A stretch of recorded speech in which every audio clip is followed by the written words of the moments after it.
السلام عليكم ورحمة الله وبركاته. أحلى متابعين وأحلى جمهور حلة وبوتاجاز مع أم عمر. عاملين ايه يا حبايب قلبي؟ يا رب تكونوا بخير. عملت لكم النهارده فيديو جميل جدا جدا جدا. عملنا مع بعض البسبوسه بطريقه جميله جدا، وان شاء الله هتعجبكم وتجربوها على طريقتي وتطلع معاكم مظبوطه باذن الله تعالى. البسبوسه الطريه المرمله بطريقه اشهر المحلات، وان شاء الله تعجبكم وتجربوها على طريقتي. لو اول مره تشوفوا قناتي ما تنسوش تشتركوا في القناه وتفعلوا زر الجرس عشان يوصل لكم كل اشعار بالفيديوهات اللي انا بنزلها. صلوا على رسول الله عليه افضل الصلاه والسلام. مبدئيا كده هنعمل الشربات او السيرب بتاعنا بتاع الشربات. جبت كده الكسرولة او الحله ايا كان اللي هتشتغلي بيه يا حبيبه قلبي، وهنحط كده السكر مبدئيا مع بعض. هنحط كوبايتين من السكر.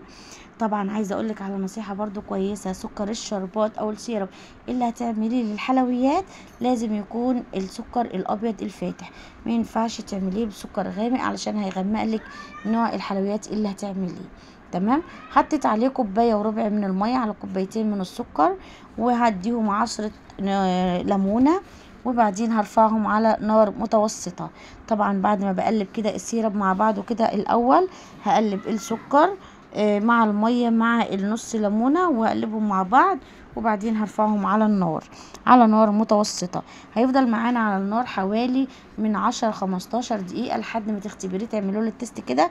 تشيلي بالمعلقه حبه من السيرب وتحطيهم ما بين صوابعك كده، لقيتيه بقى لزج وتمام كده خلاص الدنيا بقت حلوه.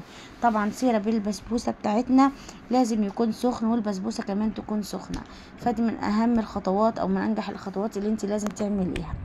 فكده انا ولعت على السيرب وهبدا اشتغل في البسبوسه بتاعتي برضو علشان يكونوا الاثنين في وقت واحد طلعوا مع بعض ونسقيهم مع بعض. كده حطيت المقادير بتاعه البسبوسه، حطيت نص كوبايه من السمنه البلدي، وحطيت عليها كيس بسبوسه. انا بشتري البسبوسه اللي هي الاكياس. عملتها النهارده، عملتها معاكم قبل كده البسبوسه السايبه، والنهارده هعملها البسبوسه المغلفه. رحت جبت كيس بسبوسه اللي هي مش هقول اسم طبعا عشان برضو ما حدش يتضايق ان احنا بنعمل دعايه او حاجه، حاشا وماشا ما بنعملش دعايه خالص. لسه القناه بتاعتنا بسيطه او ضعيفه بمعنى اصح، ما عملناش دعايه لاي حد او ما اشتغلناش على اي حاجه لسه.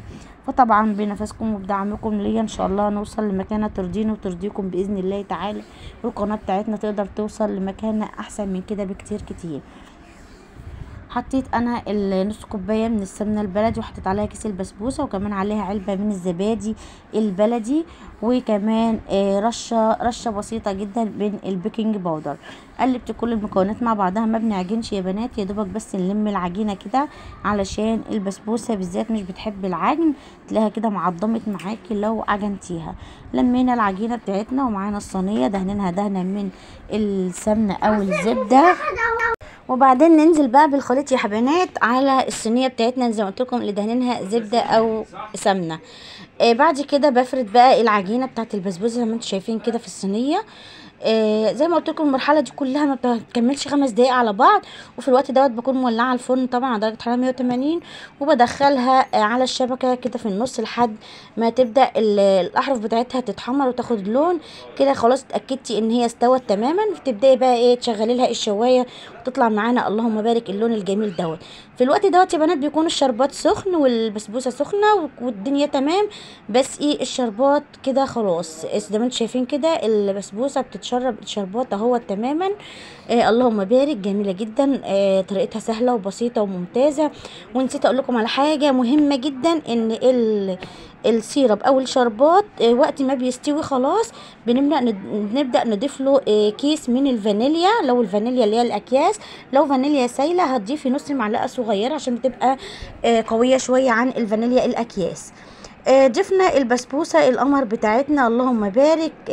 الفانيليا بضيف لها برضو يعني طرف المعلقه كده سمنه بلدي، طرف المعلقه الصغيره حته سمنه بلدي كده في الشربات، وببدا اسيبها لحد يعني ايه خلاص هي تمام كده الدنيا تمام معانا اهوت. بعد ما رفعته من على النار طلعت البسبوسه سقيتها الشربات بالف هنا.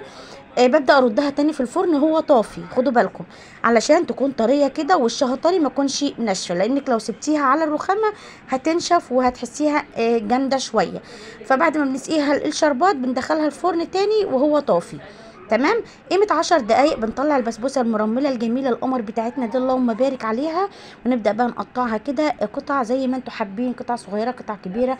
حابه بقى عايزه اقول لك مع التقديم تحطي جنبيها كده في طبق التقديم قطعه من البسبوسه مع قطعه من القشطه، اللهم بارك. عايزه تزيني وشها كده بالكريمه او بالقشطه، تزينيها بالمكسرات. بس انا الصراحه الخطوه دي انا بعشقها، بس ما بعملهاش عشان ولادي مش بيحبوا الحاجات دي، مش بيحبوا القشطه ولا بيحبوا المكسرات.